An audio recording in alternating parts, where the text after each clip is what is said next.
کچھ اعمال کے لیے اہم دعائیں بتائی ہیں اسلام نے. جیسے اگر کسی کی بیٹی کی شادی نہ ہوتی ہے، روزانہ صبح کی نماز کے بعد 3 مرتبہ سورہ طارق پڑھے، چھوٹا سورہ.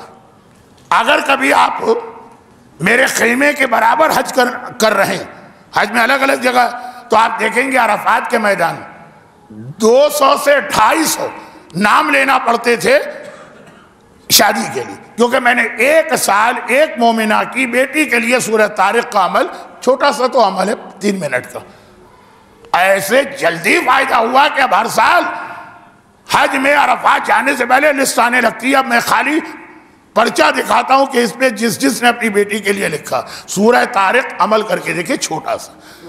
اور اگر ہمت ہو تو قرآن کریم کا ایک بہت اہم سورہ احزاب، آیہ تطہیر اسی میں ہے، آیہ درود اسی میں ہے، آیہ ولایت اسی میں ہے. وہ بچی اپنے ہاتھ سے لکھے اور لکھ کے گھر میں کہیں اونچی جگہ رکھ دے، بہت جلدی اس کا نصیبہ کھولے گا.